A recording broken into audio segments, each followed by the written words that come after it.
Good morning, everyone. Good morning. It's nice to have you. We don't have a big crowd today, but there's a lady that came from Philadelphia, Pennsylvania. Pennsylvania. Pennsylvania. Yes, and she was here last week. And I wasn't. and I oh you weren't No. oh you weren't. I wasn't. All right. Well then I'll change my point of view. You wonder why I wear this hat. I only wear it once in a while. And I'll give you the reason why, just a little bit, because I want to express something that is burning in my heart to speak. I got this hat from 40 and 8. And 40 and 8 is a big military organization for special people. I wasn't an American citizen. I never was an American soldier, but I was in the Royal Sussex Regiment in England. And I was in the military for about 2.5 years before the end of the war. And I learned a lot of interesting things. But the reason why I'm wearing this hat, because I don't have the hat for my Royal Sussex Regiment in England, but I got this hat from an organization called 40 and 8. And it is only an organization that has about, 38,000 of people who belong to that. But they've done something special. Now, the something special I did is important because that something special that I did could not help the veterans because of Obama and the media over the years making it very difficult. So here today, when I heard Donald Trump speak to Saudi Arabia, I wanted to put my hat on. And I wanted to say why I'm wearing this hat and why it's important that you understand why I have overcome post-hypnotic suggestions. I have overcome it in what they call it, PTSD. PTSD, I always get it wrong, post-traumatic stress disorder, and a whole range of all the sicknesses that come from just getting upset into bringing the evil home with you. That's what happens with the soldiers. They bring some evil home. But post-traumatic stress disorder is something that's incurable. And I learned what it was from all my work and all my study and all the lectures I've ever given. Many, many, many years ago, in 1960, I already knew what it was, but I couldn't express it. It was very badly received and degraded. And so here I am now with this. They gave me this as a special, even though I wasn't an American citizen then, and I have it now. And it's all because I have learned how to overcome post-traumatic stress disorder, but the trouble is I have not been able to move it forward. And if any of you can help me move that forward, I would appreciate it. So this is the sort of the day I want to start giving. See, I'm almost 90 years old. I'm getting up for 90 years old. I don't have a long line to live. I'm okay with that. I'm living, and my whole life was dedicated to my Creator. And I didn't know. I didn't understand it in the very beginning. But in the very beginning, I can remember when I was 5 or 6 years old. I want to tell you a little story. And in England, we have a lot of fog. And I looked out the window, and I see a man coming out of the dark, out of the fog. And as he came out of the fog, he became more clear. And then he went back into the fog and disappeared. And to me, that is meaningless. He comes from the fog into life, and it went away. And at that moment, I wanted to commit suicide. As a 5-year-old kid, I said, "What am I doing?" It said something to me. Ever since that time, I had to find out what that was, basically. And I, slowly but surely, the ability to evolve in a very special way, not like an animal, but as people evolve as in conflict with their human. They are always trying to struggle to overcome what's overcome them. When they came into the world, every person sitting in this room comes into the world and is innocent. Pure innocence.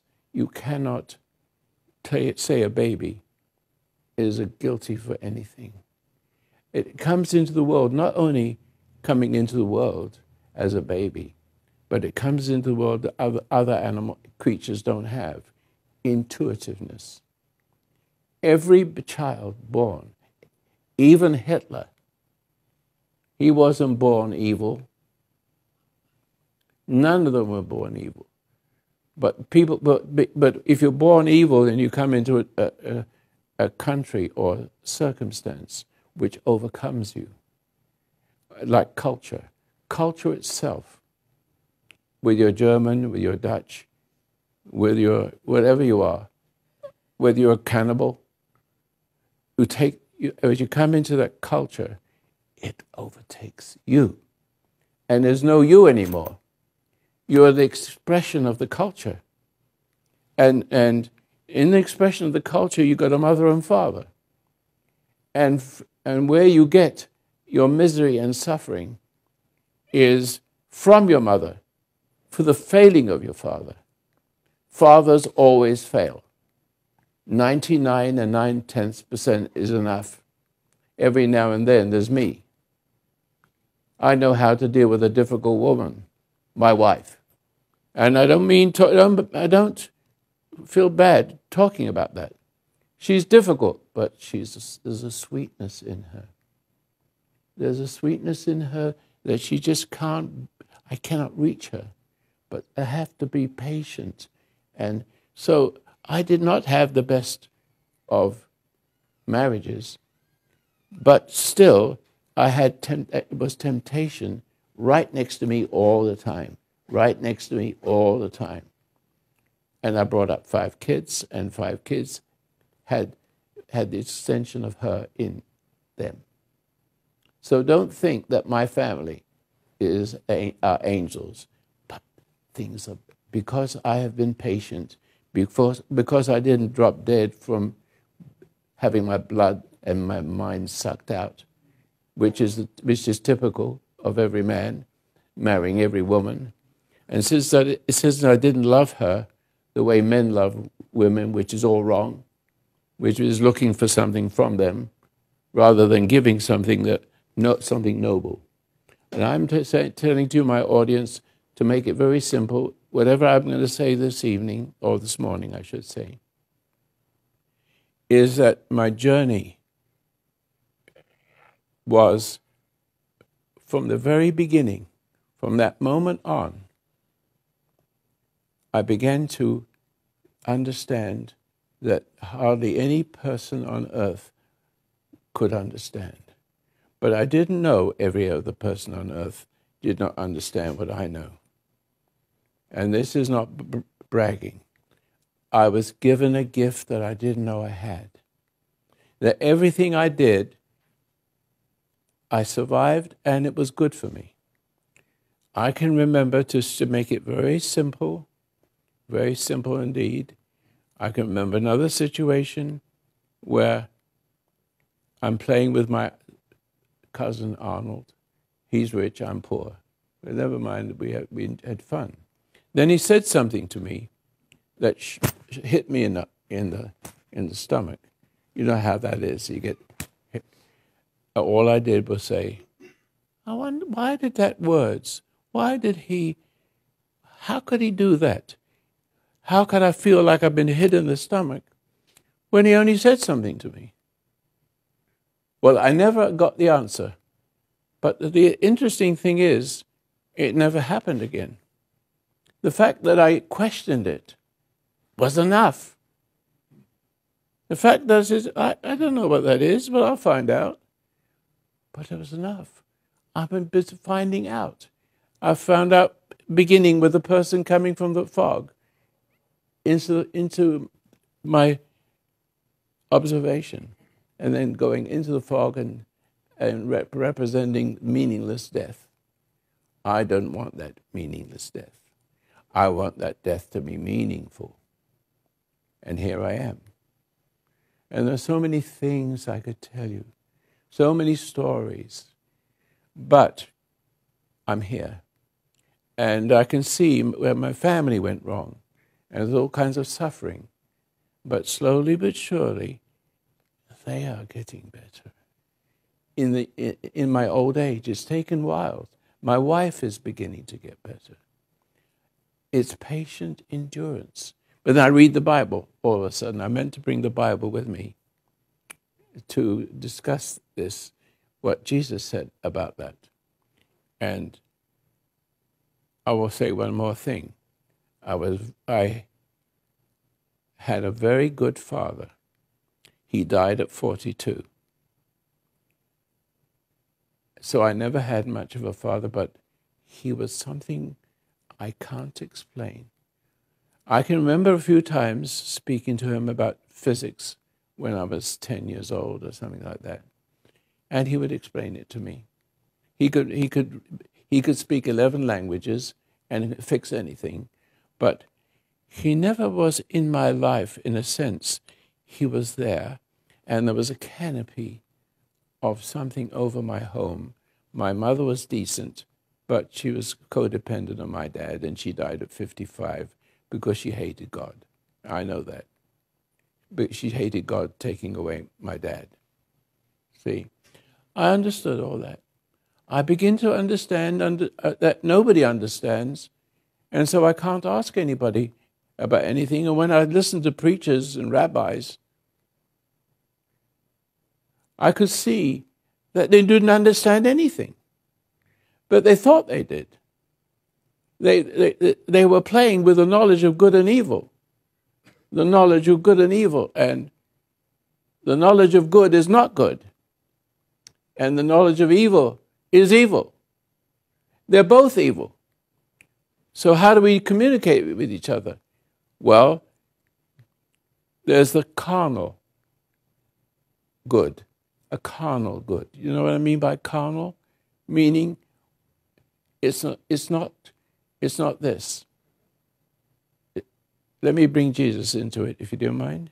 I'm Jewish, but I didn't have to change my religion to be one of His, and I have to be one of His, and you have to be one of His, and you can't be one of His if you belong to 2,000 versions of what He meant.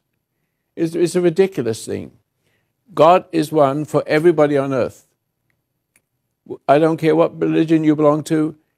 You cannot sit with your mouth open and listen to a story he has written down over the week, and then he reads it to you. And then you say, "Thank you, preacher. I think it was very nice. I know I found Jesus today." None of the sorts. Even though those words were good, even though the words were interesting, the heart of the man was a book. The heart of the man was some schooling, and then he has language that's interesting. It's language that's meaningful, but there's something missing. He doesn't have the authority. In other words, he hasn't really found Jesus himself. None of them. All he has done is read the book and just read the book, and you just read the book and you memorize the book, and all the world's a stage, and men and women really actors, right? So you can use words and you can get education, but if you look at our educators, all knowledge and no common sense, not only no knowledge and no common sense, but they're wicked and cruel, and they demoralize and confuse our children. And this is what we have today. But today, this morning, Donald Trump went to Saudi Arabia. I put my hat on. I'm saying, this is the beginning. This is the beginning of the world. Not the destruction of it, but the recreation of it. And I have a key to it. I have the main key to it. With that post-traumatic stress disorder, I realized that the 150 problems, beginning with a little one, becoming a bigger one. I'm not going to give any names, it's too complicated. But it always starts with one thing. When we come into the world, we're innocent. I'm coming back to the point. When we come to the world, we are innocent. We are not guilty of anything. Why? How can a baby be innocent, guilty of anything? Can't be. But how is it we all end up broken? And how is it we get it from our parents? And how is it we try not to be our parents? But you can't not be your parent. All you can do is play the role of not being like your parent. It's almost like saying, when I grow up, I'm not going to be like my father. When I grow up, I'm not going to be like my mother, but I got it mixed up with the voices. Because actually one becomes the other. The woman becomes more man, and the man becomes more woman. And there's an exchange where we are changed. So what's missing is we come into the world, and the culture, whatever the culture is, it's Germany, you'd have Hitler. And it's so easy, and I'm just jumping around, it's so easy to overcome human beings because we inherit. It's not just Hitler. He took advantage of the fact that by watching Pavlov, Russia, he noticed that all of the people that he knew were cruel to their children and demoralizing, and he realized that he could use that to overcome the world. That's Pavlov. Basically, he was actually a scientist, but other people took it over and made it a skill. And that is what we have in our schools. That's how Russia became Russia. And we had a World War relationship with them. And the English people were pretty innocent people. But what he did to Pavlov and the other person I remember just now, and I can't remember because my memory sometimes slips. Marxism, basically Karl Marx. He says, accuse others of what you do. Bang. He's found the key. Accuse others of what you do. And the shock will change that person's life forever. Now, excuse me, coming back to your parents. We are not necessarily descended from Pavlov or anybody else. We all have a sensitive situation which is inherent from Paradise Lost. I'm going all over the world. In other words, what we are experiencing is in the Bible. And when you read the Bible, when I read it, I could not understand how God had created man in his image and then took a little piece of him and cloned it. If doctors can clone, why can't God clone? See, basically on a higher scale. See, and so here's the beginning. He creates a man in his image, and then from him, he takes a piece, a rib, whatever it was, and made a woman. And the word in Israeli terms is for woman. I wish I can remember it, but I'll get she against him, woman against him. That is the name of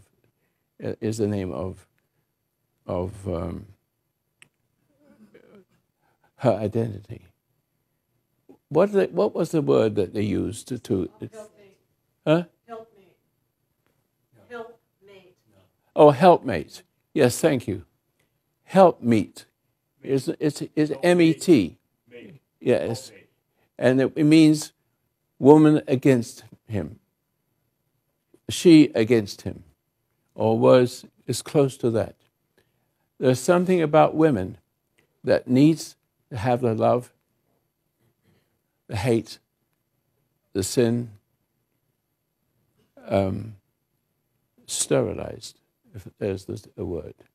There's something with women that have the power over men. They don't know how they have. Now, you have come from another part of the country, and you had a father that was very wicked, and I'm going to come to that in just a few minutes. But I want you to understand some basic principles that, again, I'm going to come back to the story of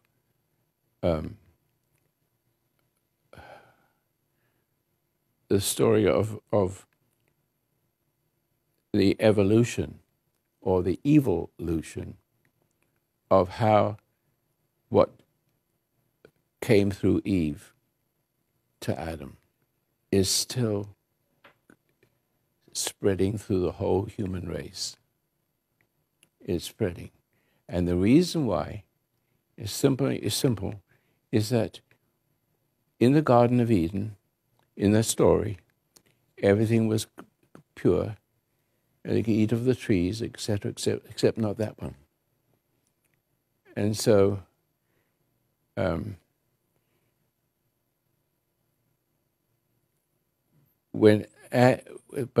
had to be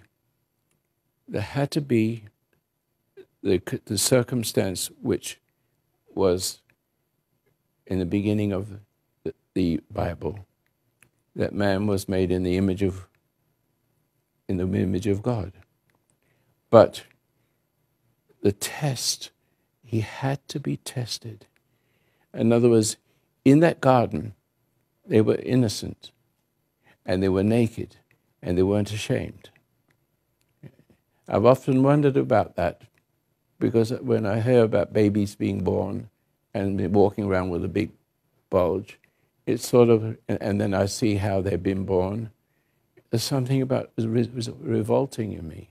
Have you ever experienced the fact that it's when you're a kid and you see that and you wonder where the babies come from?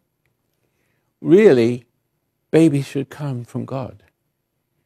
Basically, he created all this, but the first group had to sin.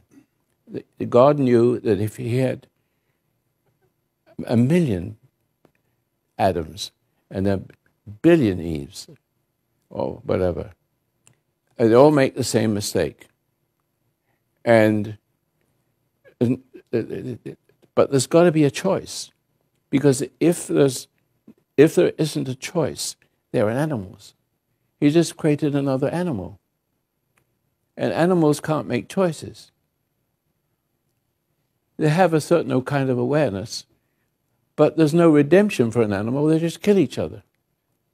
But look at the human race. We're killing each other. Even sheep don't kill sheep.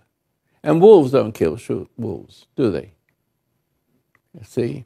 In the human race, what you are realizing is inheritance of Eve.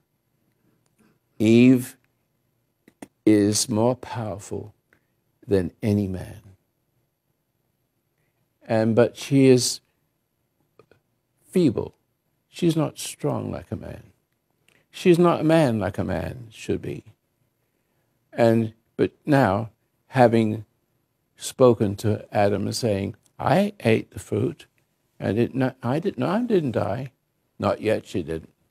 She didn't understand. But the force behind her, just like there's a God that created the man and the woman from the man, there's a dark side of the force. Where that dark side of the force comes from is a realm. Just like there's a realm of God where we know not where it is. I know where it is. When I sit quietly, I'm sitting there. I'm no longer connected to my monkey brain. My soul has been disconnected, and it's not experiencing time. Time doesn't exist in that moment. In that moment, timeless, disconnected from my brain. And the brain, because the brain is inherited the sin of Adam and Eve. But the sin is not so much Eve. The sin is the man. See, he believed her when he shouldn't. He had the opportunity, the authority, and the authority is a person who is being acted through God and with intuition, and does not need any teaching. Only him enables a human being, man or woman, to understand and to unfold like a flower, and to understand science, understand religion, understanding other human beings.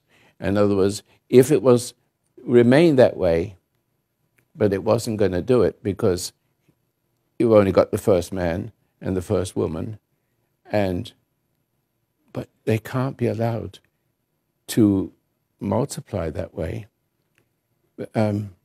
until sin comes in. Because when you have sin, you can choose, but let me say it this way, because it's not easy.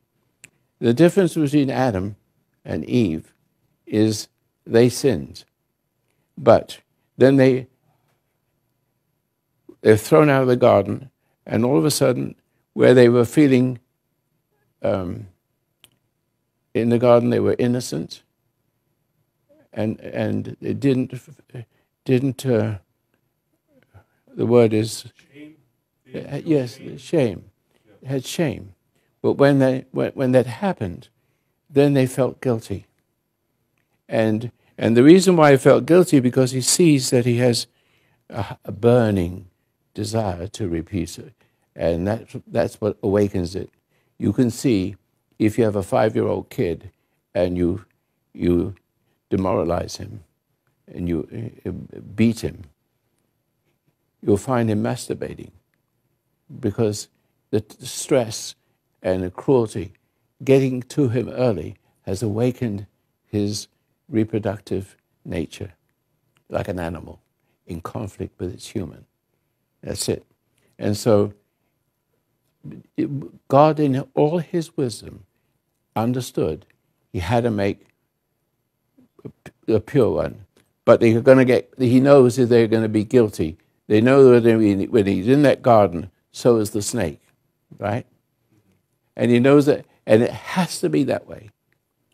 Adam and Eve, whoever they are, at the end of time, will be recovered because it's not their fault. In other words, sin has to begin to cause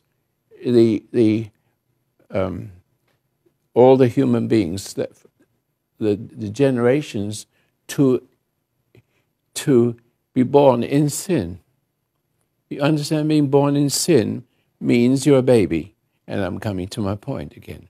Every time a baby is born, it's born into culture, and culture is corrupt, and is beginning with the failing of the father. But the failing of the father, the reason the failing of the father is that because of that sin, Eve has control over all the children, and she passes her identity into the man. So, technically speaking, to put it in shorthand, a man who loves a woman does not love a woman.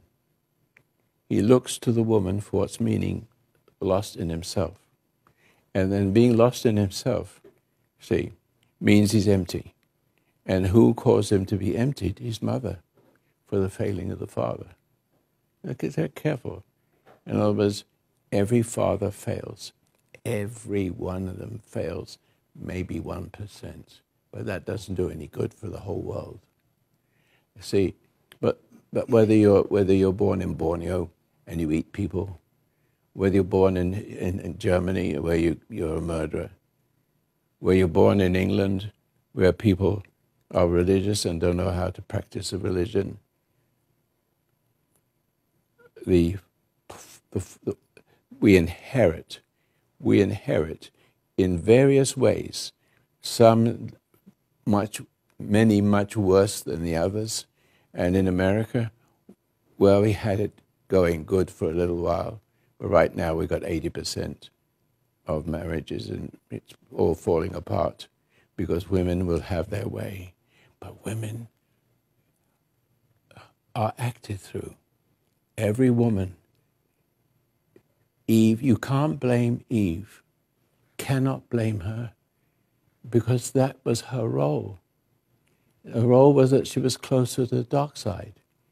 We got God, now we got Jesus later, and then we got the man, and then we got the woman, and we got the child.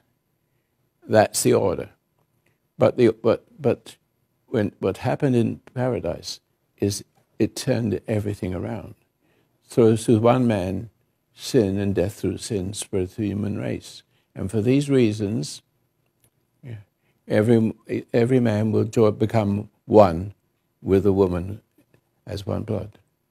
And I didn't say it perfectly, but it said, you shall join yourself to the woman and become one. Flesh. One what? Flesh. One flesh. Yes. Now that is bass backwards, excuse the expression. But every from that point on, through every race and color and creed, everyone has the same background. Correct. Mm-hmm. It makes sense. The whole human race have the same proclivities of destroying their family. And we don't understand it, we just see it happening. And Pavlov and all the other people I was speaking about, they understood that, and they took the principles and recognizing those principles by playing with dogs and programming the dogs and finding you can do the same thing with dogs and confuse them. And so that became a skill. But the skill has always been there ever since the world began. Because as you come into the world, every person in America comes into the world, but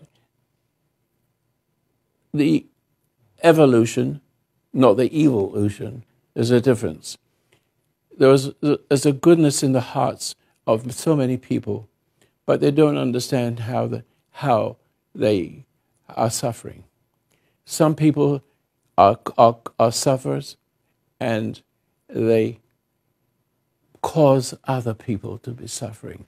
Do unto others as you was done to you. But Jesus would say, do unto others as you would have them. Do unto you. Yes, that's right. There's a difference, magical difference, which multiplies from forever until there's no person left in the world to see what God had prepared for those that love him. See that? And so, well-meaning people destroy their own children because they are living in a what I call a hypnotic state. Shock. If I shock a person and upset a person, and they've all understand that, like I said in the opening program,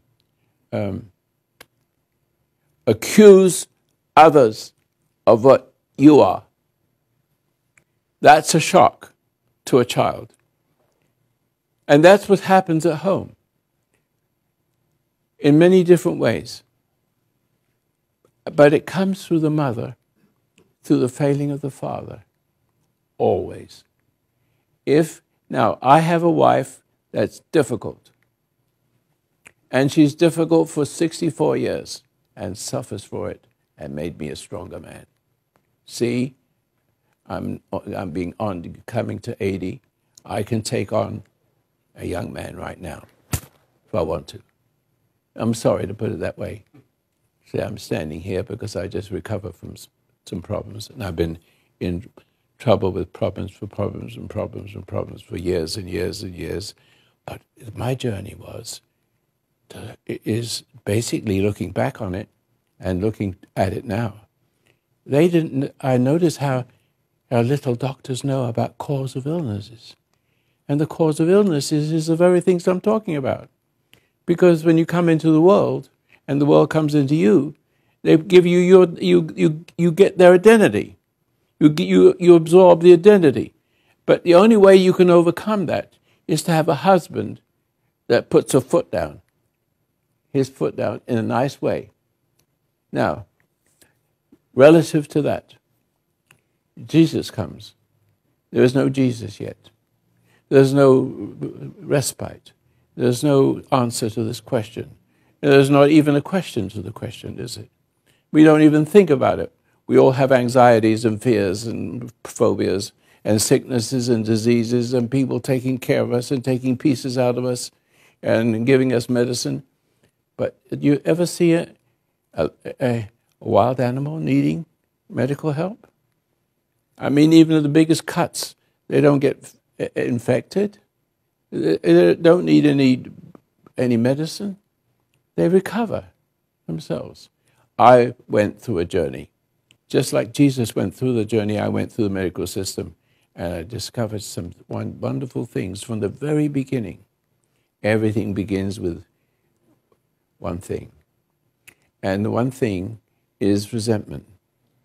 I mentioned on the radio, I think the other day, resist not evil, overcome it with good. Now that is the knowledge of good. I'm playing around with ideas and you put it all together. But what did I say just now? Resist not evil. Resent not evil. Now there is knowledge of good. But knowledge of good isn't good because it's the wrong meaning. It's not the meaning that Jesus said. It's the meaning that the translator wrote, see? And he couldn't see it. He could just copy and do everything the best he could. And that is value. But to understand the scriptures, and Jesus only had a half an hour. If you put all his words together, as far as we're concerned, that half an hour can cure the whole human race just by believing in him.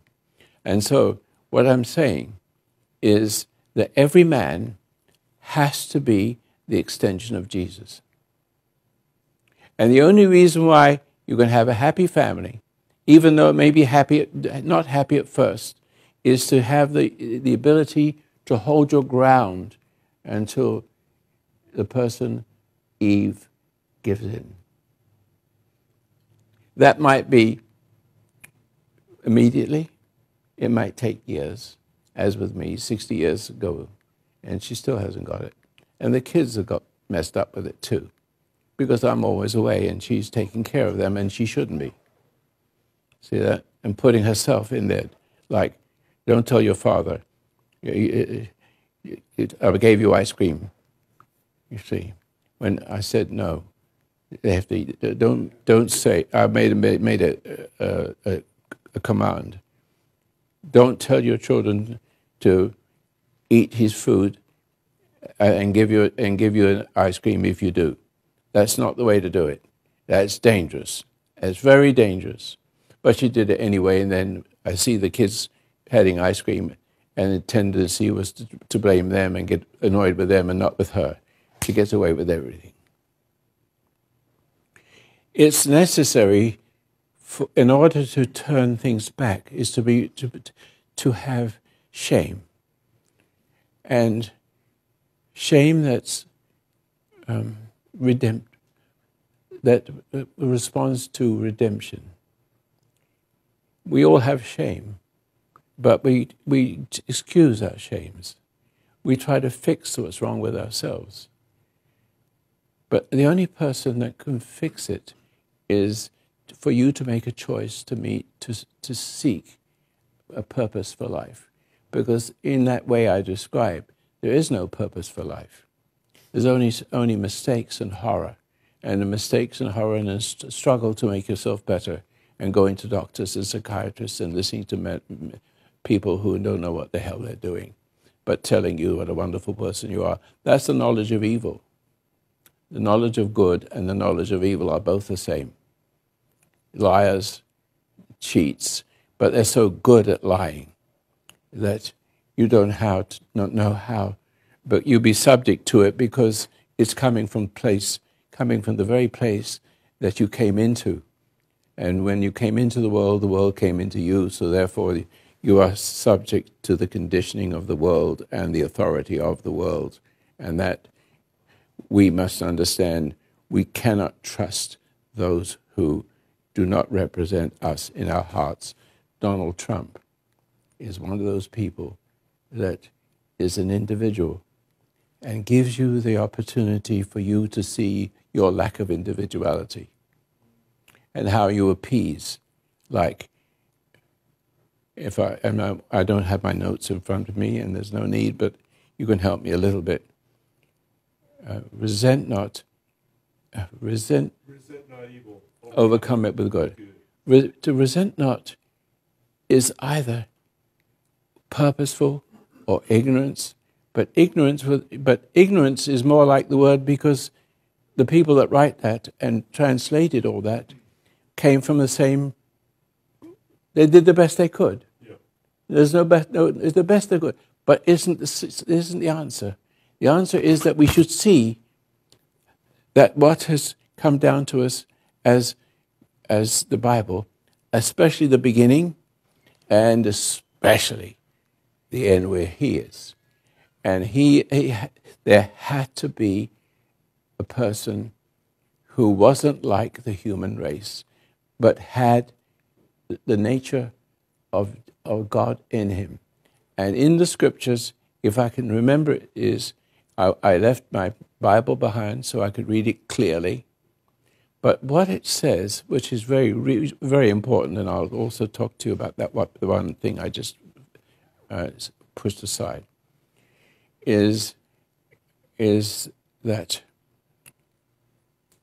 he had God in him. He wasn't born of a woman, born of a man, I mean. He wasn't born, he didn't have the seed of that. What he had is the authority of a real man, which comes from his God. In other words, he gives us a new beginning. But the beauty of this is redemption.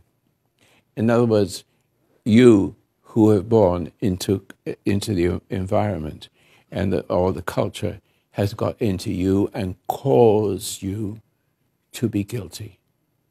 Caused you. When you're a baby, you can't help but being programmed, correct? And the programming can be so severe that you become one of them.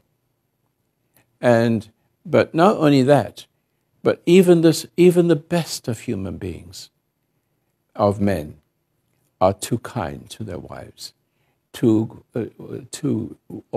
cruel to their wives. You see, and cruel to get what? To give her support for what is wrong with the man. Because the man was thrown out of the garden. He had no more, any more power, any more virtuous power. What she had was the dark side of the force. And neither one understand the other. Men today look to women for love. There's something in a good woman. I don't want this. I don't want this man to pull this out of me. And they are beginning to realize there's something wrong with him loving the hell in her. That's what's really going on. And I talk about that. Men are looking for the love of a woman. But love of the woman is dangerous because it causes her to give up something to the man that makes him feel better than he deserves. And after a little while, she sees how ugly he is, how how evil he is, and how weak he is for her love, and demanding it just for his pleasure, and being sweet and nice to guilt her into giving what she shouldn't be giving. What should be happening is he needs to be giving love to her, but not the love that Adam lost, which was subject to Eve, who was subject to the dark side of the force, and which means all the suffering and misery, and the good people of the world, and the evil people of the world. And the evil people of the world are easily managed to kill, to murder, and to be rewarded with their disgusting ways of violating women and killing them and taking their riches. That's what the soldiers do. That's what they get, really. That's ISIS. Yeah, that is it. And so what I'm saying here and trying to say to the world, that one of the scriptures said, oh dear, what was it? Honor your mother and father. The Ten Commandments doesn't cover it all, I'm sorry to say, but never mind, it makes a point. If you're going to get better, if you are going to become a better human being, and if the world is going to be a better human, the whole better being of human beings being better, there are those who choose not to be. They choose the power to take control. That's their pleasure. That's their strength, see. And they do unto others what was done to them, and then they get rewarded by those who gave them those ideas and those concepts. So we always have those two. And so we have to divide that. But the only way we can really divide it and have peace is for the men in America. Let me talk to American men. Do not look at your wife as a cookie or something delicious and that gives you a good feeling. Do not look at a woman for love. Otherwise you turn her into God, or the extension of what the dark source is that makes her behave that way. So she hates the fact, a woman hates the fact that men love them the way they do, because there's not love. That's the knowledge of evil. That kind of love is in the Bible. Use the word love. It's really lust. We need to change that word. And how many people will come along and say, let's change the word love into lust? It'd make a big difference, wouldn't it? It's not love. And so can't you see that a woman who's decent doesn't want to be used that way? But that's all the men know. There's something missing in themselves because they're born into the world and they come from the mother, and believe it or not, they're part women. And women become part men. And they don't know who they are. Men must be solid. And women must be solid as a woman. But right now, you won't find a man, because when you're born into the world gets into you. And so it is true with a woman, and she takes the role of a mother. Or she goes crazy and becomes a man, and becomes mannish. And that's no good either. And the man becomes female. He's half female.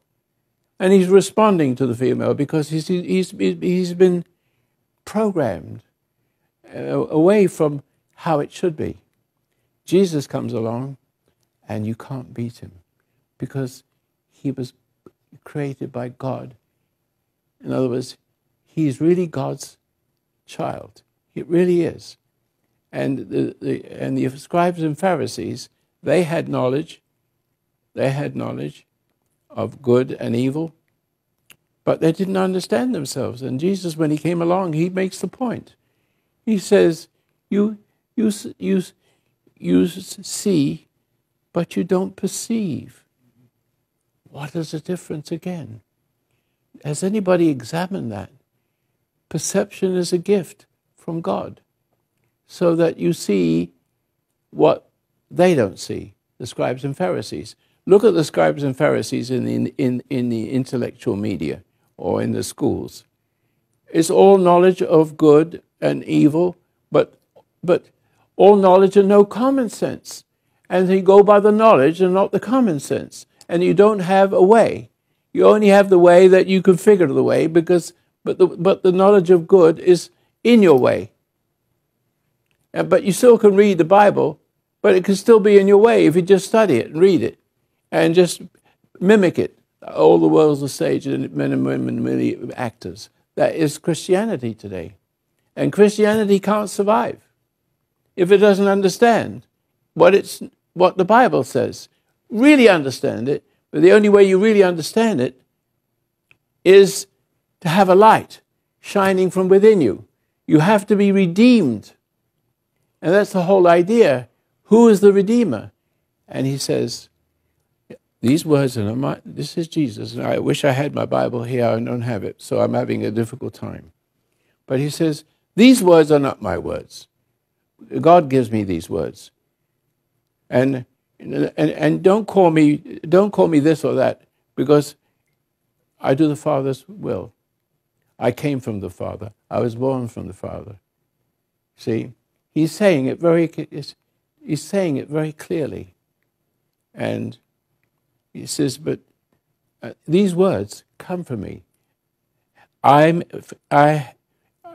in the Father, and the Father is in me. And then I am in you, and you are in me. See? And he goes up and down. Do you remember that part in the Bible? Go home and read it, because I don't have it in front of me, and I'm too old to have a memory. You said it pretty well. Fairly well. Yeah. So he says, I don't do anything. Look, read it carefully. Read it carefully. They don't. They're blind. They just read everything. Like, for example, when I was just young, lead us not into temptation. I said, what's your matter? What's wrong with that? The first thing I see in the Christian world, lead us not into temptation? Are you telling me that God leads you into temptation? Are you crazy? And you're still babbling it. That's the knowledge of evil. See, knowledge of evil and good are the same. Because you can have people act like they're saints, and they're not, and you don't see it. Look what happened to Obama. Fundamental, what is it was? Fundamental transformation. And everybody says, whoa! And because you didn't see, you almost lost your country. And you couldn't see he is an evil person. He is mostly women. He's half man, half woman. And he is a sociopath. A psychopath is a really bad person. A psychopath is... Charles Manson. Well, no. I was looking for a movie that had a very bad person in it. Hannibal Lecter.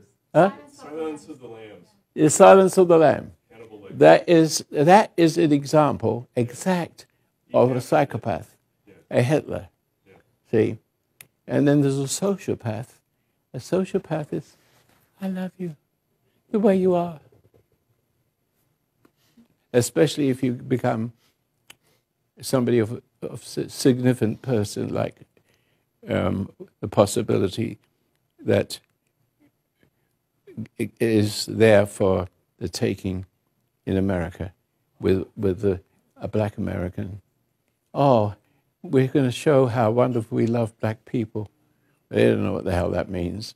And they were so happy that there's a black person. You could have bad black people and good black people. You have bad white people and good white people. But see, the point is, because of the past, they have guilt. And they're trying to make up for it. And here he is. And he's been chosen very specially for the people who understand the mentality of Americans. And they love people who are movie stars, and people entertain and love you the way you are and make you feel better than you deserve, including drugs and alcohol and food. And so there's something really missing. And Jesus is the one now that is, as this Jewish person here sees it, he has been given a power from God. And God is acting through this particular person like no other person ever did.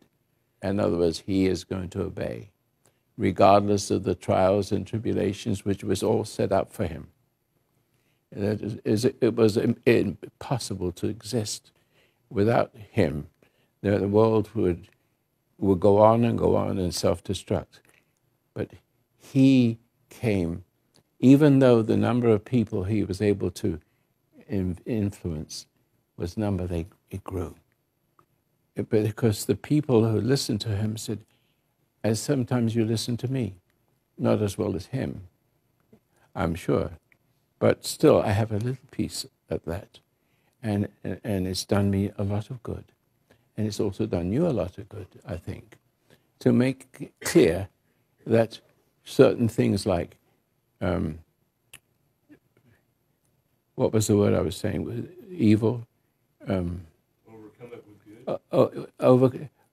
Say it again. Overcoming evil with good. Resent not evil. Yes. No. Let me say it again, because I'm getting 80, so you must 90. So you must excuse me just for a minute. Let me think for a minute. A big pause, isn't it? Resist not. Yeah. Resist not evil.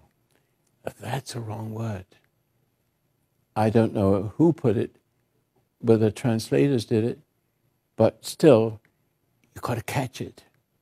Because if you misunderstand it, the whole world collapses. And Christians of all people who got that Bible, which mostly says it very clearly, but then still they don't understand it because somebody's reading it to them and saying, read it, and that becomes the knowledge of good, which is not good. Because you've got 2,000 churches in this country, and everybody believes something different about what the preacher says. And it's got to be one thing. It's got to be just one thing. You're going to leave all that by itself and read your Bible, and all of a sudden overcome it. No, what's it again now? Resent not evil. Excuse me. There's so much running in my head right now. Resent not. I recognize that quickly, but many others too. Resent not, because resent not evil is what good is. Forgive them, Father, for they know not what they do. But then you have to be forgiven, because you can't forgive until you are forgiven. And you must have redemption. And so there's got to be one beginning Redemptor, right? Him. And he makes the point that there's life after death. All the things they all knew but couldn't prove. And I know there's life after death. I know there's a war, and that you have your mortal body. And that mortal body has a choice now. When you came into the world came into you. And you are not guilty the way they were. Right? No, but then the baby isn't guilty. No, and so every one of you who has, no matter what you've got wrong with you, is the extension of that. So your father did this to you. Your mother did this to you. Your father failed to do to knock the hell out, love the hell out of her. Instead, he embraces the hell in her and gets sucked up, and forcing the woman to do what is not healthy to do, to love his lust, and to service his lust as it was some kind of redemptive feeling. But that you might as well have a dope pusher. It does the same thing. He rises to he's like the woman rising to the occasion of the pushovers. Same thing. So I ask you to this day.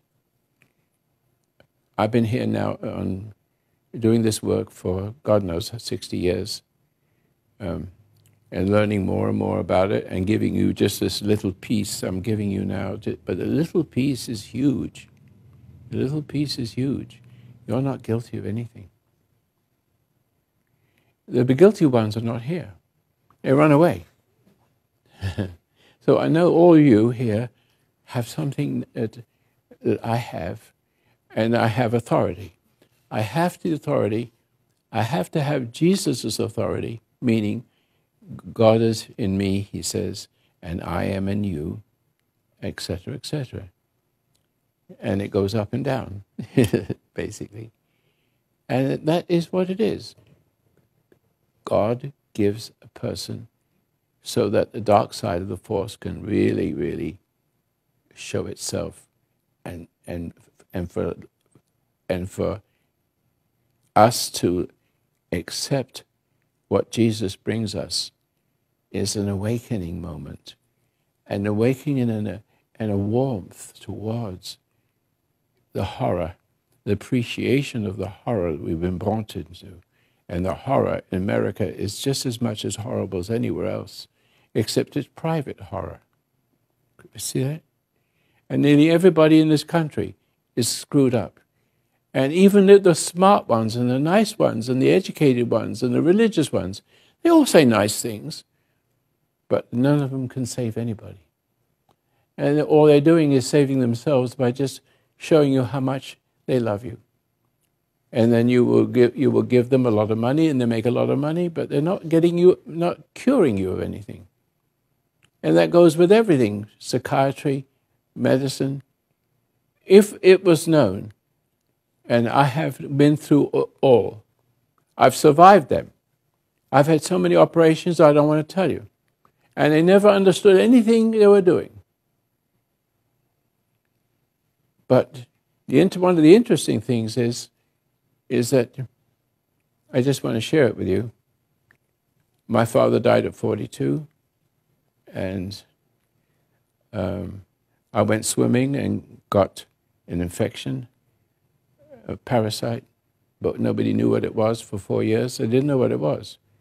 And eventually, a doctor friend of mine, Mackenzie, he's a cancer specialist, he came in, and I was wilting away after 4 years, can't eat. And all I could eat was, porridge. And I got diabetes on top of it, lost one eye, etc., etc. But on the top of that big package of books, I won't read that, is a Merck manual. And within a few pages, there's my problem. And then I see what to do with it. I said, metronidazole. I remember the words, see, remember it. Giving metronidazole, that will kill the parasites. Basic, boom. 2 days, I was back at it again. But it goes on. My lack of understanding and of medicine allowed me to give myself to the doctors, one operation after another, never can find anything. Really weird. Look at me. Just come through 2 years of suffering. Look, I don't understand.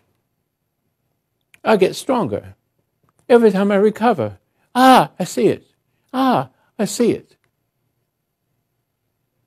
I see it, and I can help them. But now I come back to the veterans.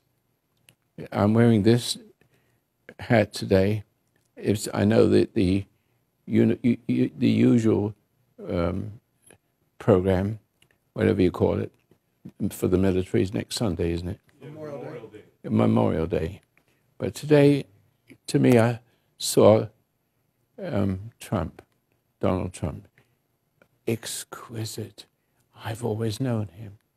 My wife says, he's like you. Or should I say, I'm like him. I will not stop at anything. As you know, I've been through the media. I've been through misery, suffering, family problems, everything. Everything will come, and it eventually makes you a better person.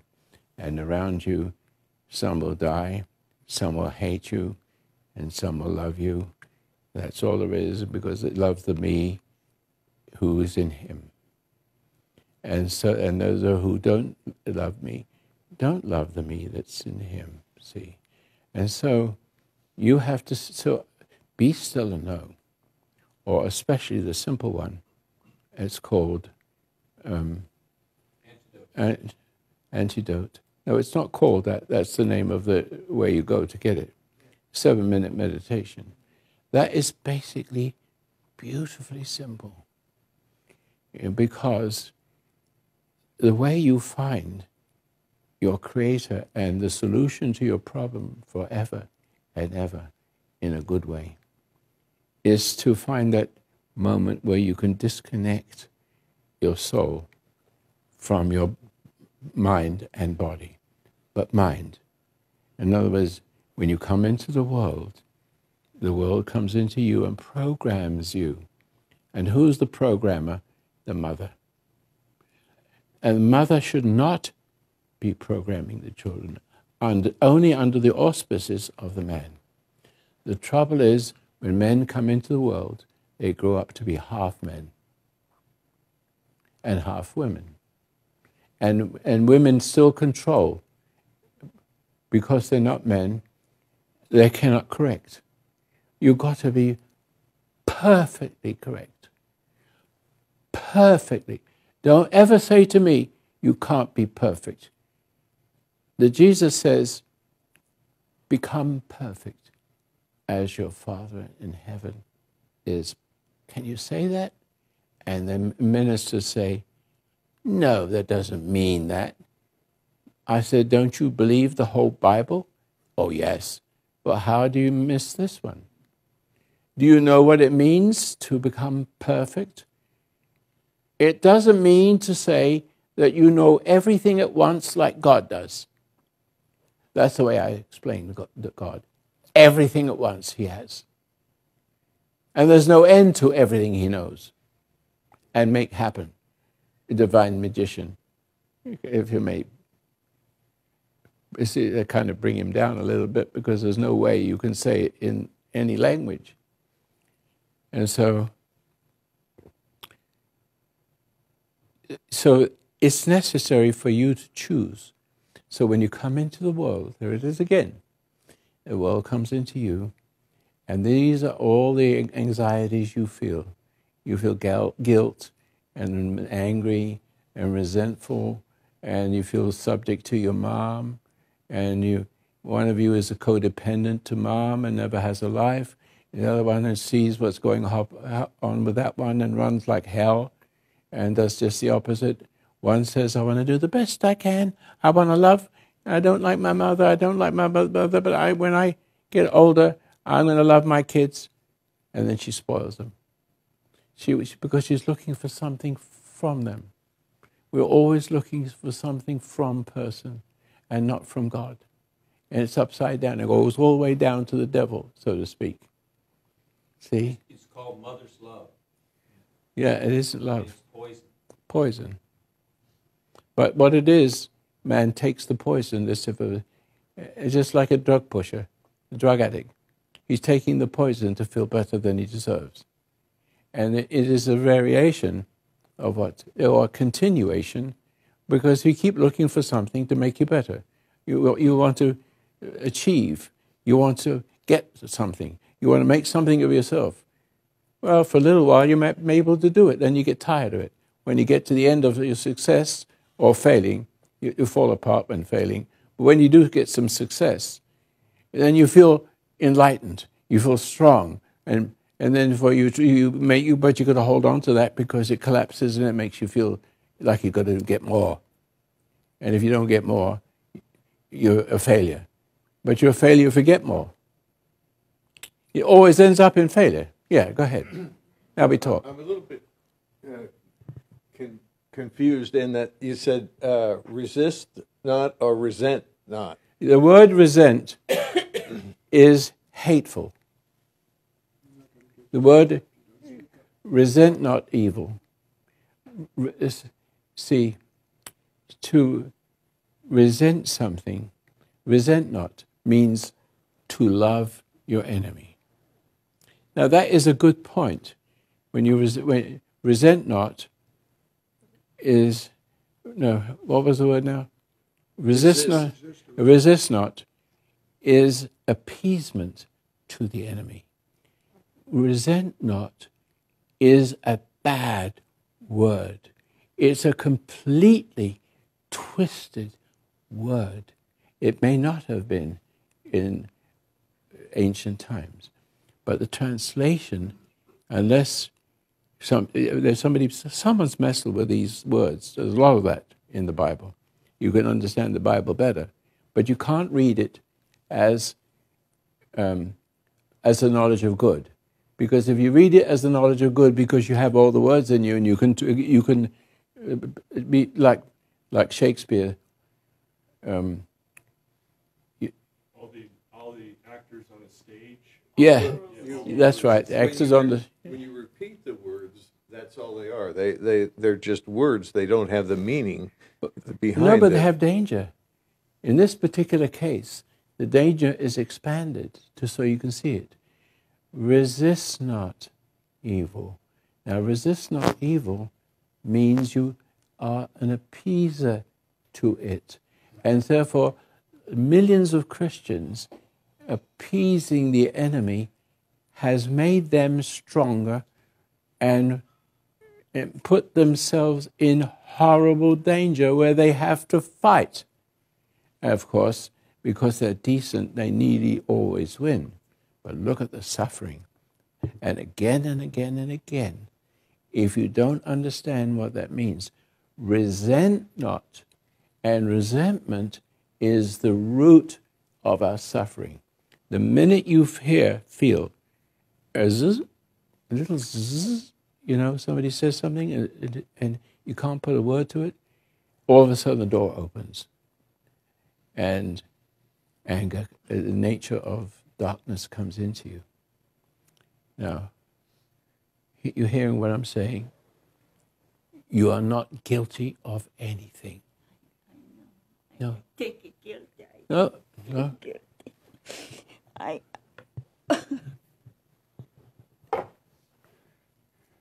I know what your problem is, and this is all you need.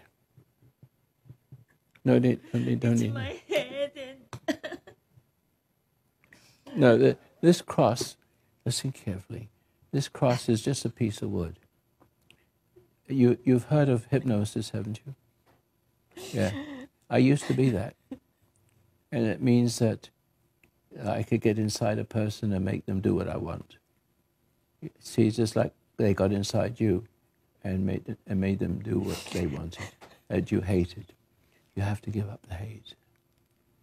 They couldn't help themselves. You hear my lecture said? They could not help. Your mother and father could not help themselves. Now, I don't know how bad they are.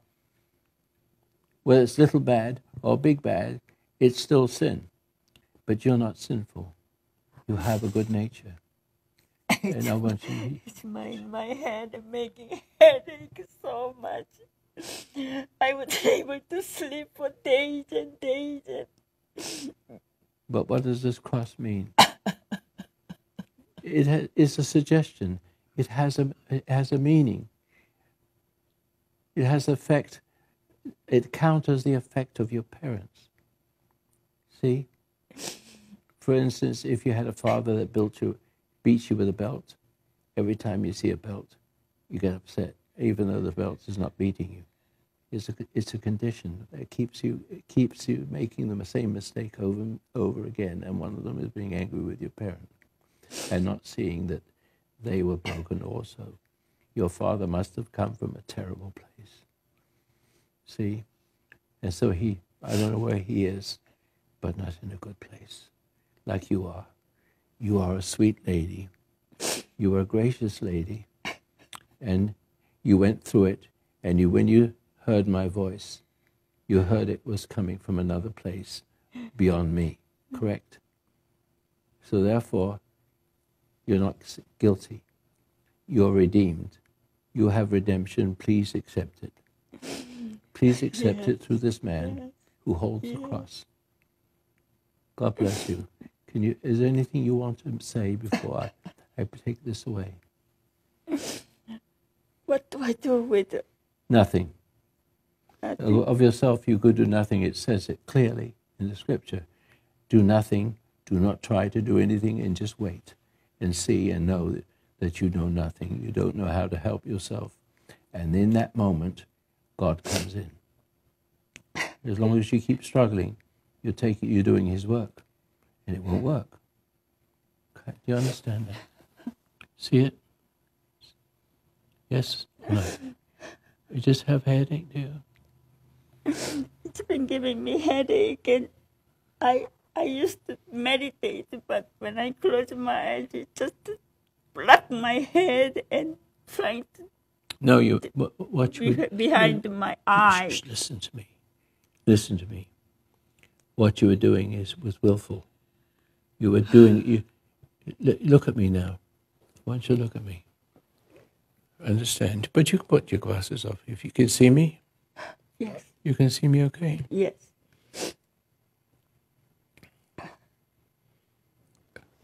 If you. It started 3 months ago. I know. But the meditation must not have any will in it, any trying. God does not need your help. So when you said, when I try to do the meditation, you're putting a will into it. And that will hurt you more than help you. You've got to give up of yourself. Of yourself, you can do nothing. And trust that. Trust it, and you will begin to see your thoughts all without any effort. Just sit quietly, look, close your eyes.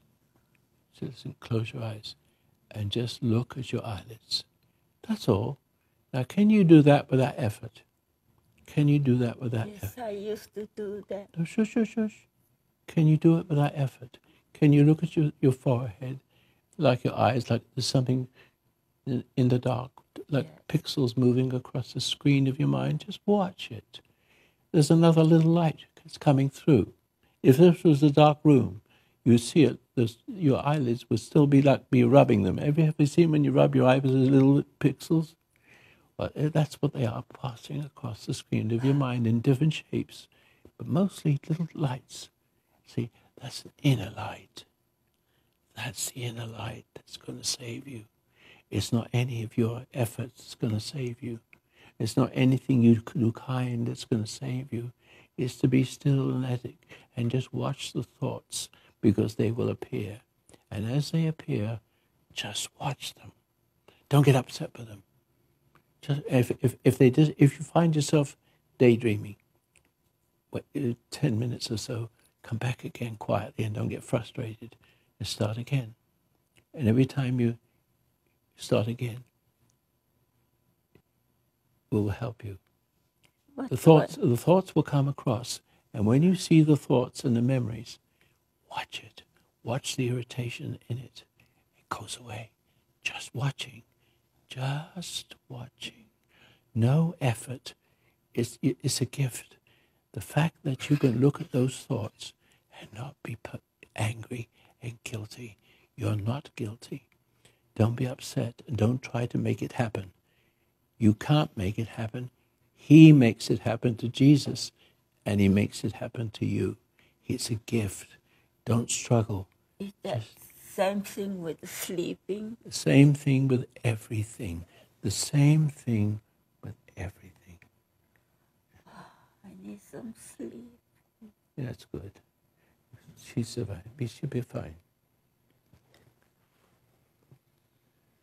Hello. Go back. Maybe you could write. I'm finished now, unless you have a question. Maybe you could write to Donald Trump. I've had some nice late people doing that, nurses and doctors, because I have the solution to them, and I can help them in minutes of days, or hours, or a few weeks, and they won't have to commit suicide anymore. And you can you can just be free. You shall know the truth, recognize it, and it will set you free. Now, I'm speaking to you in many different ways. Am I not telling you the truth about everything? But the basic thing to the truth, the root of it, is irritation, getting annoyed, upset. That one is the root. But it's like a little zzz here. Right, see where I'm pointing? Just a little zzz, you can see it. If somebody upsets you, you could absolutely become conscious. I remember I was with a judge. I had a little problem with somebody. And I could remember seeing that little zzz. No, it wasn't that. It was another situation. But what it was out of my world and difficult. I'd never seen that before. When I saw it, zzz, I thought I was reacting, but I wasn't. I was observing the reaction. And in observing it, it went away. Now, in my mind, I did not know how I overcame it, but the fact that I looked at it and recognized it was sufficient from my side for the other side to do its thing. I couldn't believe. And I tell you, in a manner of speaking, I overcame the problem. But then it took me that moment to realize that just recognizing it in the moment is sufficient because he's going to take charge. These are subtleties I share with you. You'll be all right. Don't you believe that you've been redeemed? Do you think God will leave you this way? Yes. I know your suffering has been very bad, but you've also, I've listened to you, and you speak with great wisdom. Do you understand? You understand me, don't you? Yes. And just to understand me is enough, because I represent him who gives me the understanding. You understand? Can you let it all go now? Think you can let it all go? It won't help you to mess with it. Leave it alone. It goes away. You're almost there now. You've done very good with yourself, as much as you can do for yourself in that journey towards the light. You know, I remember when I was 14 years old during Korean War, and I went to my grandparents' house, and North Koreans took over that area already. I remember that moment. I have forgotten about it for a long, long time, but at night, something touched me. So I got up and I was walking the corner between room and tall chest. And I said, why am I doing this? And I went over there, sat down quietly. And then I heard it marching, some kind of boot sound, and came and opened the door, and they were whispering, so it must be two people. And then they closed the door, walked away. Then I got up When I didn't hear the marching sound, I got up and went to bed as if nothing happened. Then I forgot about it, you know. And then 3 days later, South Koreans came in unexpectedly. And then North Koreans ran away, and I thought that our names on execution list. And they couldn't do anything because they ran away suddenly. And I forgot about it. Later, I found the Christ through you, God through you, because I said, I want, could you lead me to a man who speaks with authority, Jesus Christ, who is alive today? Because I don't know Christ today. I don't know him. I don't know. I like to talk. So that's when Holy Spirit said, listen to the radio. That's when I found it. So it's like then my whole memories start coming in, and then I realized God hit me that night from the North Koreans coming. He hit me. There's no question about it. I've question. experienced that my whole life. It never fails. It never, even though it looks bad, it always ends up good. I was 14 years old, and 15 years then that happened with my father molesting me, and with that way, what he was doing, he was killing my awareness. Yes. That's what he was doing. And I'm regenerating it. Trust yourself. Understand your father could not help, even though he was very evil and cruel to you, as you've told me and don't want to tell the audience. But he still either chose to be that way and forgive him anyway. So he dies and he goes to where he's supposed to go. But you live. See, you don't take charge of the outcome.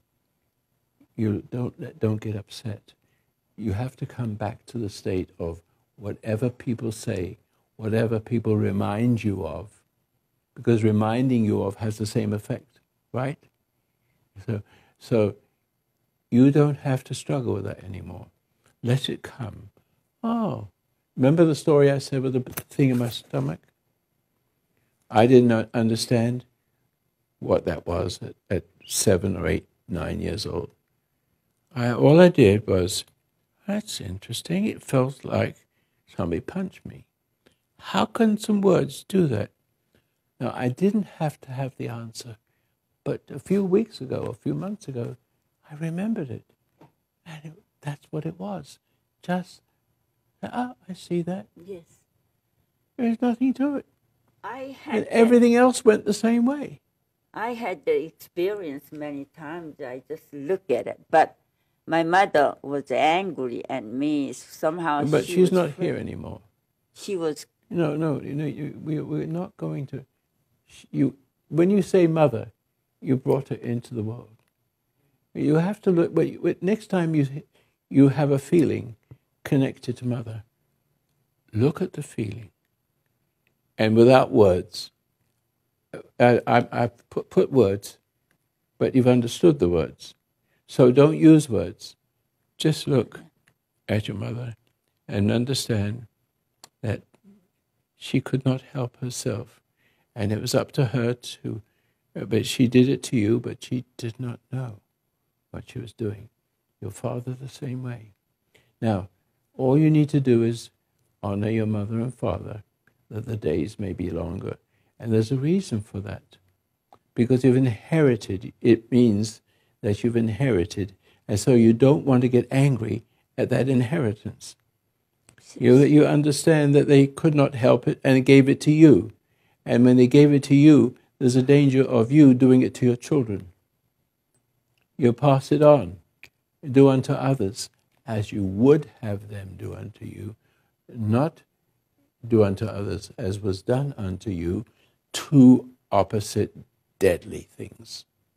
And so with it, resist not evil. and resent not evil. That is the reason why the whole of Christianity and mostly Catholicism, see, they take every word for what it means. And therefore they have become an appeasing group that awakens the anger, awakens and emboldens millions of people who want to kill us. And then every time we get upset, we forgive them. See, we appease. Maybe if I love them, best way we give some of our land. Maybe we could have the people come into our country. Maybe we can do nice things for these people. No, you're not in the business of doing nice people, doing nice things for, to be a good Christian. That's being a bad Christian. Weak Christian. Yes, the real Christian understands that people are programmed, and they're bringing programmed people into this, and they're decent people, but they also breed more of themselves. They have to have so we have to have a border to make sure that we have people who are not demented, who have halfway decency, like we do, halfway, until we get all the way. And so religion itself, if not understood, encourages murder themselves. Could you tell me, I noticed that I was perfectly obedient to both forces, Well, good because and evil. you had the struggle. No, what you're talking about is the struggle, which you do not need. In other words, you don't want to listen to the good one, the one that's sweet and nice but spoils you. And you don't want to take notice of the wicked one who beats you. You stay in the middle and and what will happen is the animal emotion that came with it, animal emotion keeps it alive. So it's, mean to you, and you get upset. And then every time you think of it, now emotion is what you need to function. So you have to be angry to function. But but now there's nobody there. There's only the person that did it to you is inside you. And therefore you struggle, and then you feel it's noble to struggle. And if I get angry, I can overcome something, or I can be protected. The anger doesn't do it that way. It's just a lie. So could you tell me not to listen to that side, that dark side? I don't seem to have I became very submissive, suggestible. Yeah. But will you be suggestible to counter-suggestible? Mm-hmm. Which one do you want? You see, you said to me you had two sides. Yeah. I want you to come to my side only. And my side, you see my patience with you? See, I'm not pushing anything on you. I'm asking you, do you like where I'm coming from? Where am I coming from? I think it's from God and Holy Spirit. But you said that when you first heard me. Yes. When you were looking for the radio, and you never listened to the radio, but I remember you saying that. And then you're listening to all the preachers, and then you heard me, and you were just about to throw the radio away, something like that. And then you heard my voice, and it's been there ever since. Yes. And you had to go through these, but you're much better now. Am I right? Yes. You're much better because of it. Just let it go. Just realize that people are broken like you have been broken. But you endeavored to find the truth. And they made the ugliness, the lie, the truth. Accuse others of what you are. That's how they get rid of their problems and get power. See? They get power by you suffering and taking life force away from you. And so you don't need emotion anymore. Emotion is not meant for humans. It's only when you've been dehumanized do you have the emotion. And that emotion has to go. And it has to go not by your effort, by God's gift, taking away the resentment and emotion. The response to the world is resentment. See? And so there's stress. There's no stress if you have no emotion, if you're not reacting. If you're only reacting to him, he will give you an energy that counteracts everything that comes to you, and you don't even hear it. You won't even know it's happening. No, you don't know why the person wants to run away from you. See, you want to know, how is it I was able to do that without getting upset anymore? Wow, I feel so much free. I'm free from the emotions. I'm free from the people who put motion in me. When I was a little child, I didn't have those emotions. I was carefree. If you watch the little children, they don't have to eat much. They play all day long looking for things and finding things. And you don't know how they do it with all the little tiny food they have. The food is from within. I have food you know nothing about. So it seems like I put resentment toward myself. Yeah, so resentment's got to go. Got to go. Thank you. I had to give it that up. You were. Any other question? A lady from the back? All the way from the back. I'm not sure. I have a question. I think you kind of answered it when you said the people that put the emotion into me, the emotions. I had a memory. Recently I wondered, why am I angry? I've forgotten why I'm angry. But I know I'm angry because I see it coming up in me. But see, once you start to grow up on anger, the evolution puts inside you the shape of the world that has, and the purpose, the shape and the purpose that got into you. The minute you start to get upset, the fraction. That was what I was angry about. When I was little, I was raped by a stranger. Yeah, it's the same problem with you. Yeah. But just as she is worse. But in the memory of it, I know you. the man's body part was inside of me, and I ripped it out, and I wanted to kill the person. I wanted to kill the man. And I was just a small child. How does a small child want to kill another person? That is what gets inside you. Yeah. It makes you want to do the wrong thing. There is a reason to kill somebody. If somebody There's a right reason? No, there's a reason to kill somebody. Let me just make the point so we don't make you into weenies. So if somebody comes into your house with a gun and wants to kill your husband, kill your son or your wife, is a man, and the man is really evil, and he's not going to stop. I'm just making a storyboard here. Or I could make it better.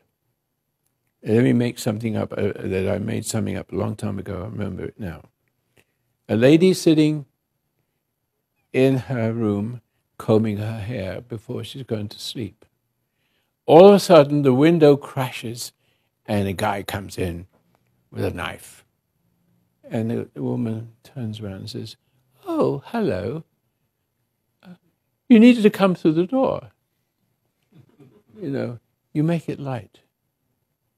Magic. He doesn't know what to do. In screaming, it emboldens the enemy. It's getting what he wants. But he doesn't get what he wants. He doesn't know how to deal with it. Now that's possible, not probable. But in dealing with me, it would be probable that I don't have to kill anybody. They kill themselves, especially in the long run. In you, in your Jesus nature, Jesus gave a very interesting example. He stops at a tree, a fig tree.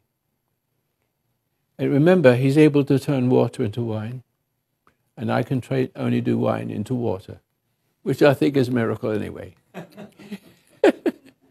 So it's all magic. I don't know how it works. Women don't know how they get the formula for their breast. The cow. Where's the formula? The snake. Where's it all come from? Anyway, where am I going from this? I forgot. What was it? Fig tree. Oh, the fig tree, yeah. Forgive me, my brain. But he could kill somebody he could kill. In one of the Bibles written that he'd actually killed a boy. Childhood of Jesus. That's right. He killed somebody because he did something. And he dropped dead. But we don't want to go into that just for this one because it comes from the Bible. And that comes from what's written about the Bible further down. Got it. That might be true. It might not be true. I don't know. But he picks a tree that has no figs on it. And probably it's not dead. It's just everybody's been eating it. It doesn't matter. He needs something to make a point. And he curses the tree. And right in front of his apostles, the tree crumbled down. And they said, how could that happen?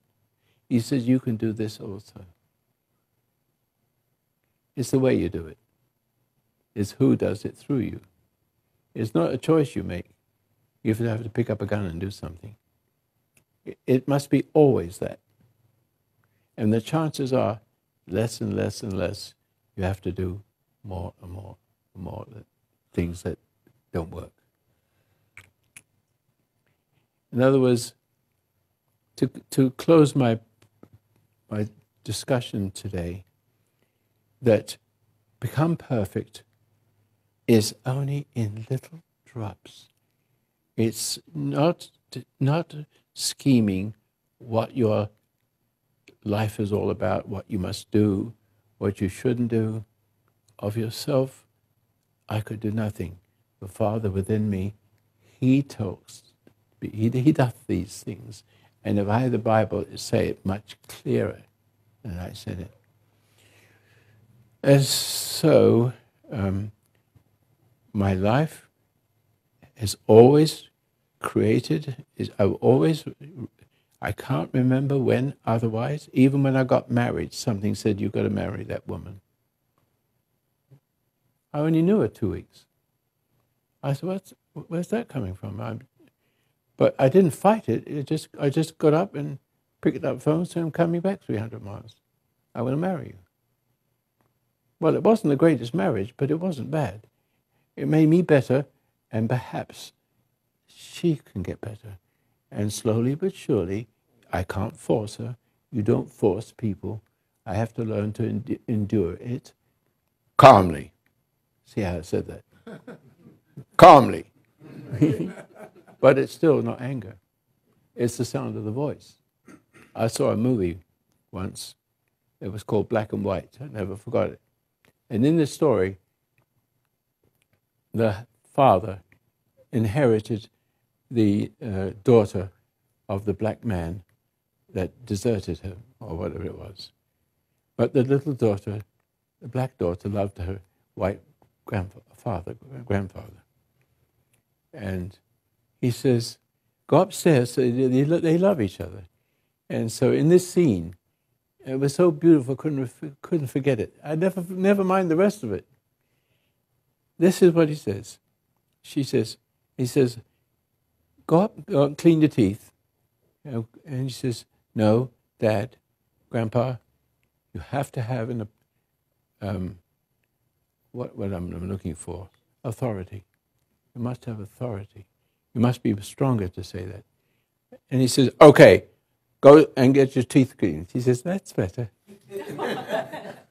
No, that was just beautiful. It was just says it all. She understood she needed honest strength, good strength. That could also be a mean thing, but it wasn't mean. It was weak. And she wanted the strength for her grandpa to say, go clean your teeth, and with authority in it, because it destroys the other authority. The movie. Yeah. The movie Rebel Without a Cause had that same theme in it. Exactly. That's why I remember that. Yeah. Well, thank you very much for coming.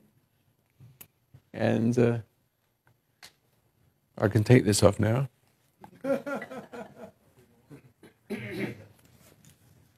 And put it away for another day. But I am happy to be recognized by a very high-standing, I don't know what to call it really. Organization. Organization, yeah, thank you. God bless America. Yeah, God bless America. So I got that not from anything, any great thing I did, like fight a war. I was in the war, but that was in 1943. And I got a picture of myself. Maybe I'll show you how I look like standing at attention with a rifle, which I didn't use much, but that was the best shot. I can remember the story. I'm a Jew boy. That's it. Yeah. And so they don't like me. And they said, you probably can't shoot. Yes, I was practicing with a rifle with 22 way before I joined in. And so the target was, this is, I'm just doing a little something after the program. The target was 470 yards and 8-inch size. And so my rifle wasn't working. And so, you know, I kind of say. So I just take the clip and just see where the first shot went. And I put 19 rounds in 8-inch group. So that's a long way. They never forgot that. Besides, I put a lot of guys through a window. And that's the end of my story. Thanks for coming. Thank you.